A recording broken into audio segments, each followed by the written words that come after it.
Hello friends, दास्तान-ए जुल्म की कहानी के इस एपिसोड में आप सभी का स्वागत है। आज कोलकाता की रहने वाली एक महिला के मर्डर की खौफनाक कहानी हम आपको सुनाने जा रहे हैं। कोलकाता की रहने वाली पूजा सिंह 29 जुलाई 2019 को एक इवेंट मैनेजमेंट से जुड़े काम के सिलसिले में बेंगलुरु आई थी, लेकिन अगले ही दिन बेहद रहस्यमयी तरीके से वो गायब हो जाती है। मिसिंग रिपोर्ट दर्ज होने के बाद पूजा की तलाश शुरू होती है और फिर पुलिस एक ऐसी जानकारी निकालकर सामने लाती है जिसे सुनकर हर किसी के पैरों तले से ज़मीन खिसक जाती है। जांच में पता चला कि पूजा ने एक ऐसी गलती की थी और उसी गलती की वजह से पूजा गायब हो गई।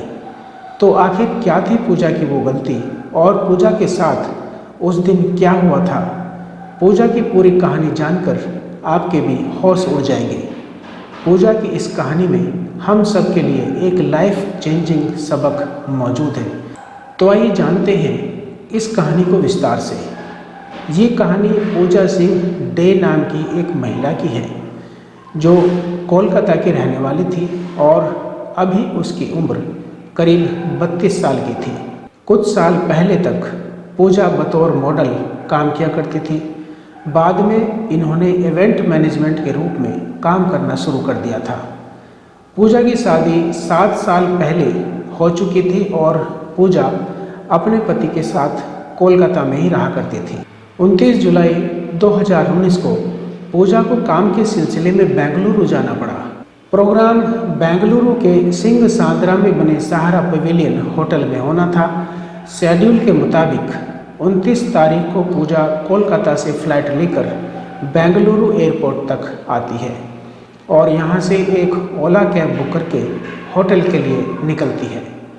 जब पूजा एयरपोर्ट से होटल की तरफ जा रही थी तभी ओला ड्राइवर से पूजा की थोड़ी बहुत बातचीत होती है और इस दौरान ड्राइवर का बिहेवियर पूजा को बहुत अच्छा लगता है और दोनों बात करते हुए होटल तक पहुँच जाते हैं। पूजा कार से उतर जाती है, लेकिन होटल के अंदर जाने से पहले वो ड्राइवर को कहती है कि अगर पॉसिबल हो तो तुम मुझे 31 जुलाई 2019 को सुबह 4 बजे इसी होटल से पिक कर लेना, क्योंकि सुबह में ही मेरी बेंगलुरु से कोलकाता के लिए फ़्लाइट है। तो 1200 रुपये में बात तय हो जाने के बाद ड्राइवर तैयार हो जाता है और वहाँ से चला जाता है। अब तारीख आ जाती है 31 जुलाई 2019। सुबह के 4:43 पर पूजा अपने हस्बैंड को टेक्स्ट मैसेज के जरिए बताती है कि मैं तय समय पर कोलकाता पहुंच जाऊंगी। पूजा के बताए शेड्यूल के मुताबिक ही पूजा का पति कोलकाता में पूजा का इंतज़ार करता रहता है, लेकिन काफ़ी इंतज़ार करने के बाद भी पूजा वहां पर नहीं पहुंची। यहाँ तक कि शाम हो जाती है इंतज़ार करते करते, लेकिन पूजा का अभी तक भी कहीं अता पता नहीं था। पूजा के मोबाइल फ़ोन लगातार स्विच ऑफ आ रहे थे, इसलिए पूजा के परिवार वालों की चिंता और भी ज़्यादा बढ़ जाती है। अभी ये लोग पूजा की तलाश में लगे ही हुए थे कि पूजा एक मैसेज करती है। मैसेज में लिखा हुआ था कि मैं हैदराबाद में हूँ और मुझे पैसों की बहुत सख्त ज़रूरत है। इसके बाद एक और मैसेज के जरिए पूजा अपने पति से अर्जेंटली 5 लाख रुपए की डिमांड करती है। इन मैसेज को देखकर वो तुरंत पूजा को फ़ोन करने की कोशिश करते हैं, लेकिन मोबाइल फ़ोन अभी भी स्विच ऑफ आ रहा था। थोड़ी देर इंतज़ार करने के बाद ये वापस मैसेज करते हैं कि अगर तुम्हें पैसे चाहिए तो जल्द से जल्द मुझसे फ़ोन पर बात करें। इस मैसेज का दूसरी तरफ से कोई जवाब नहीं आता है और फिर मैसेज का सिलसिला भी बंद हो जाता है। पैसों की डिमांड वाले मैसेज से पूजा के पति किसी अनहोनी की आशंका में घिर जाते हैं और वो भागते हुए कोलकाता के न्यू टाउन पुलिस स्टेशन में जाते हैं और पूजा की मिसिंग रिपोर्ट दर्ज करवा देते हैं और वो पैसे की डिमांड वाले मैसेज का भी जिक्र पुलिस से कर देते हैं। कोलकाता पुलिस मिसिंग रिपोर्ट तो दर्ज कर लेती है, लेकिन इस रिपोर्ट पर कोई कार्यवाही नहीं होती है। यहाँ तक कि कई दिन बीत जाते हैं लेकिन पुलिस की ओर से एक भी अपडेट परिवार वालों को नहीं दी जाती है। इधर कोलकाता में पूजा के परिवार में एक अलग तरह की हलचल मची हुई थी, तो दूसरी तरफ बेंगलुरु पुलिस एक अलग ही केस को सुलझाने में लगी हुई थी। वहाँ मामला ये था कि 31 जुलाई 2019 को कुछ स्थानीय लोग पुलिस वालों को इंटरनेशनल एयरपोर्ट के कंपाउंड में पड़ी एक लाश के बारे में जानकारी देते हैं। जानकारी मिलते ही पुलिस की एक टीम मौके पर पहुंच जाती है और लाश की जांच पड़ताल शुरू कर देती है। कंपाउंड में मिला शव किसी महिला का था। उसका चेहरा पहचानना लगभग नामुमकिन था क्योंकि उसके चेहरे को पूरी तरह से और बुरी तरह से कुचल दिया गया था और शव के पास एक भी ऐसा डॉक्यूमेंट नहीं था जिससे उसकी पहचान हो सके।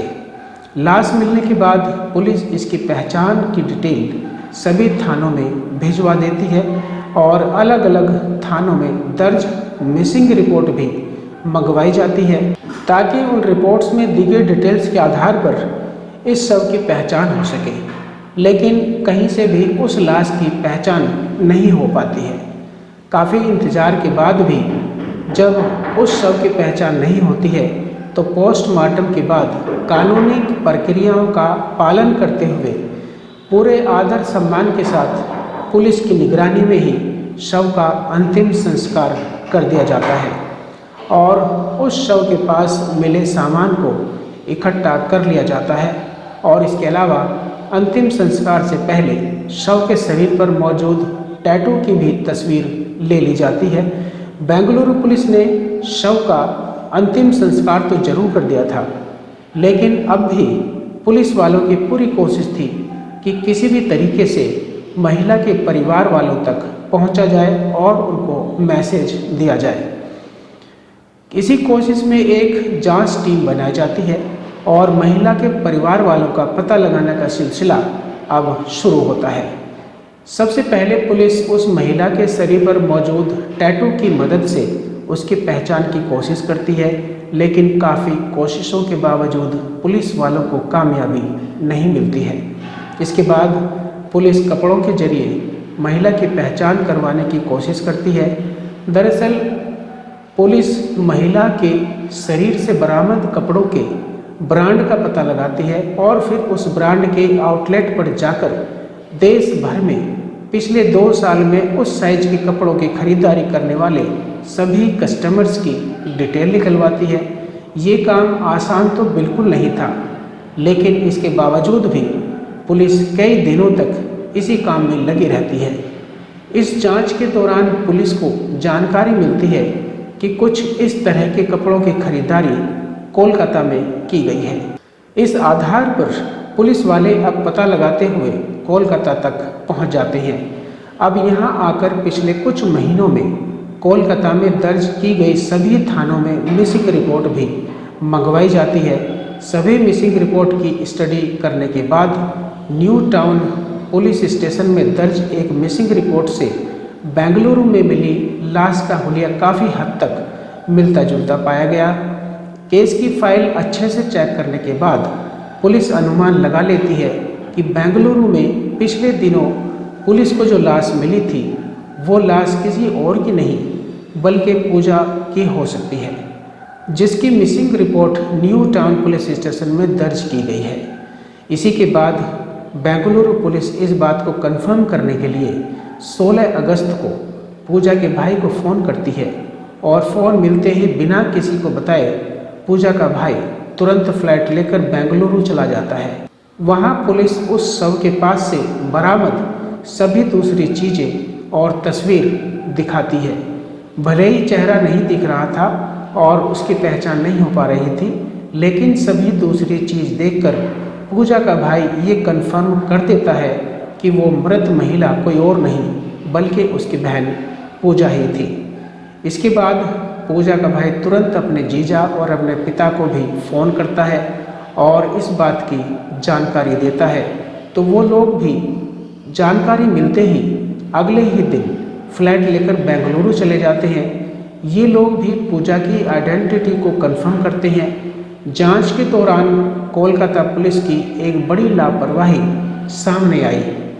पूजा के गायब होने के तुरंत बाद पूजा के पति ने कोलकाता में मिसिंग रिपोर्ट दर्ज करवाई थी और उसमें पूजा के बेंगलुरु जाने का भी जिक्र किया था। यहाँ होना तो ये चाहिए था कि कोलकाता पुलिस तुरंत बेंगलुरु पुलिस को इस मिसिंग रिपोर्ट के बारे में जानकारी देती, लेकिन कोलकाता पुलिस केस दर्ज करने के बाद फाइल को यूं ही धूल खाने के लिए छोड़ देती है। वो तो बेंगलुरु पुलिस की मेहनत थी जो पूजा का परिवार मिल गया।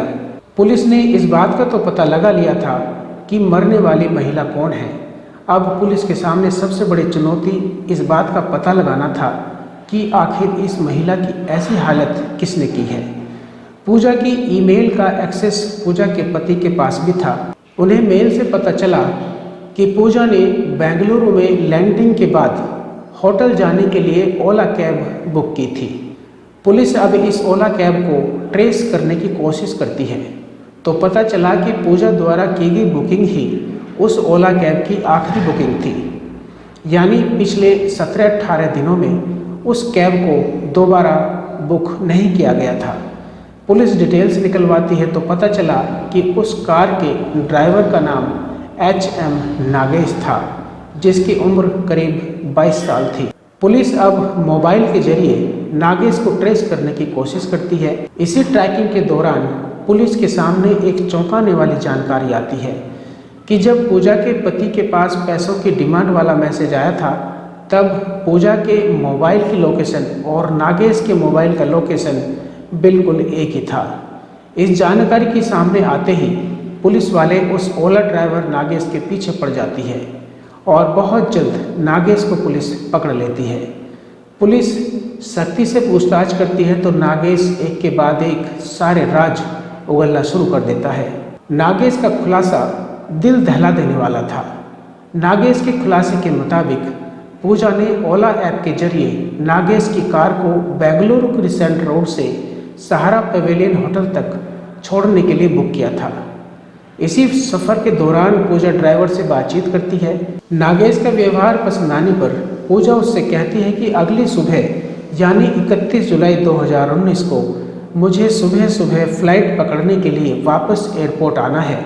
अगर तुम चाहो तो सुबह मुझे पिक कर लेना, क्योंकि इतनी सुबह शायद कोई दूसरी कार समय पर ना पहुंच पाए।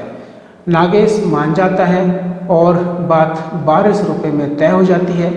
ये डील होते ही नागेश के दिमाग में शैतानी ख्याल आने शुरू हो जाते हैं और वो पूजा को लूटने का प्लान बनाने लगता है। दरअसल नागेश को लगता है कि पूजा बहुत अमीर है, उसके पास ढेर सारा पैसा और ज्वेलरी हो सकती है। बस इसी लालच में पहले तो नागेश एक दुकान से चाकू खरीदता है और उसे अपनी कार की सीट के नीचे छुपा लेता है। इसके अलावा कार का जैक रोड भी वो अपनी सीट के पास ही रख लेता है। इसके बाद डील के मुताबिक ही नागेश अपनी कार लेकर सुबह 3:45 पर पूजा को लेने के लिए होटल पहुंच जाता है। पूजा भी तैयार ही थी। जल्दी से वो कार में बैठती है और कार एयरपोर्ट की तरफ बढ़ जाती है। क्योंकि पूजा बहुत ज़्यादा थकी हुई थी और उसने सही ढंग से नींद भी नहीं ली थी, इसलिए कार के अंदर जाते ही पूजा की आंख लग जाती है, यानी पूजा सो जाती है। और जैसे ही नागेश को लगता है कि पूजा सो चुकी है, वो एयरपोर्ट का रास्ता छोड़कर एक दूसरे रास्ते की तरफ अपनी कार को मोड़ लेता है। क्योंकि पूजा नींद में थी, इसलिए इसे इस बात का पता तक नहीं चला। इसके बाद बड़े आराम से नागेश कार को चलाते हुए एक सुनसान इलाके में पहुंच जाता है।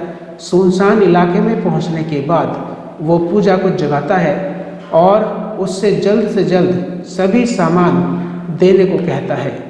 पूजा विरोध करती है और मदद के लिए चिल्लाने की कोशिश करती है, लेकिन पूजा चिल्ला पाती उससे पहले ही नागेश अपने पास मौजूद लोहे का रोड सीट के नीचे से निकालता है और पूजा के सर पर जोर से दे मारता है। रोड के चोट की वजह से पूजा वहीं पर गिरकर बेहोश हो जाती है। पूजा के बेहोश होने के बाद नागेश पूजा को फिर से कार के अंदर डालता है और फिर वहाँ से निकलता है और एयरपोर्ट के कंपाउंड में अपनी कार खड़ी करता है और पूजा दरवाज़ा खोलकर उसी वक्त निकलकर लड़खड़ाते कदमों से वहाँ से भागने की कोशिश भी करती है। ये देखकर नागेश भी उसके पीछे पीछे दौड़ता है और अपने पास छुपाकर रखा गया चाकू निकालता है और पूजा पर ताबड़तोड़ चाकू से वार करना शुरू कर देता है। चाकू के लगातार वार की वजह से पूजा बुरी तरह से लहूलुहान हो जाती है और वो मदद के लिए चिल्लाने की कोशिश भी करती है, लेकिन इतनी सुबह उसकी चीखें सुनने वाला वहाँ पर कोई भी मौजूद नहीं था। पोस्टमार्टम रिपोर्ट के मुताबिक पूजा को कम से कम 22 बार चाकू से मारा गया था। इतने हमलों के बावजूद पूजा अब भी सांस ले रही थी। ये देखकर नागेश को और भी ज़्यादा गुस्सा आता है और वो पास में रखा बड़ा सा पत्थर का टुकड़ा उठाता है और पूजा की छाती पर बहुत जोर से दे मारता है। पत्थर के वार की वजह से आखिरकार पूजा की सांस टूट जाती है। नागेश ने पूजा की जान ले ली थी, लेकिन उसे अब डर सताने लगा कि पूजा की पहचान हो जाएगी और वो बहुत जल्द पकड़ा जाएगा। इसलिए अब वही पत्थर उठाकर बार बार पूजा के चेहरे पर वो मारना शुरू कर देता है और वो तब तक पत्थर मारता है जब तक कि उसका पूरा चेहरा पूरी तरह से बिगड़ नहीं जाता। पूजा को मारने के बाद वो लाश को पास की ही झाड़ी में फेंक देता है। इसके बाद पूजा का सभी सामान अपने कब्जे में ले लेता है और नागेश को उम्मीद थी कि पूजा के पास उसे लाखों रुपए मिल जाएंगे, मगर पूजा के पर्स में सिर्फ 500 का एक नोट था और 2 क्रेडिट कार्ड थे।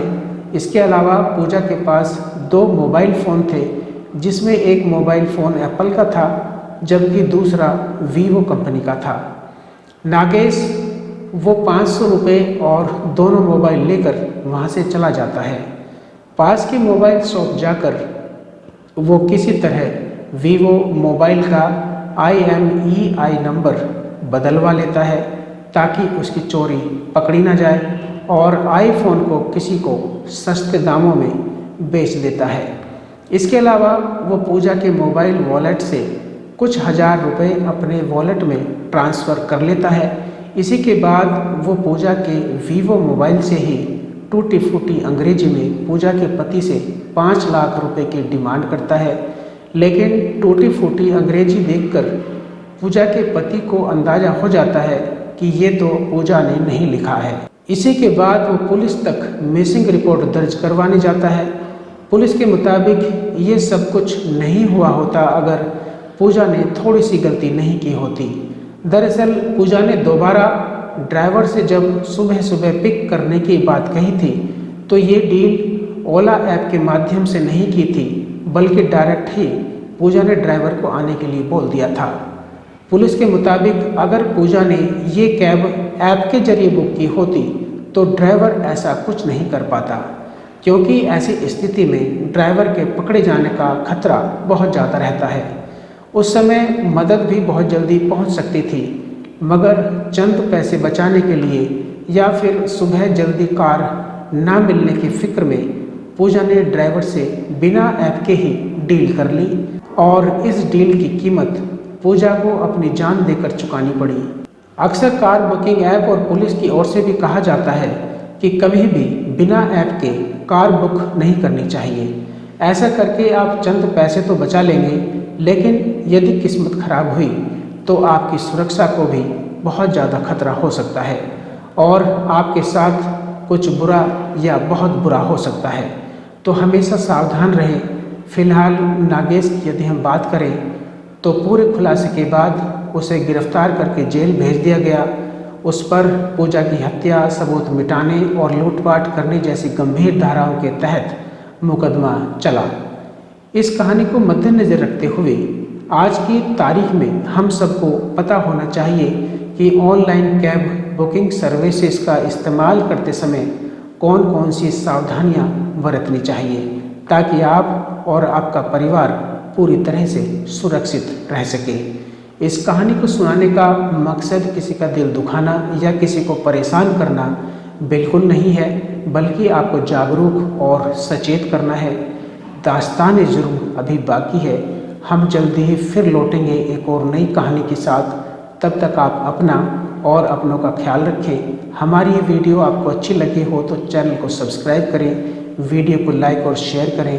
कमेंट बॉक्स में अपनी राय और सुझाव ज़रूर दें। बहुत बहुत धन्यवाद।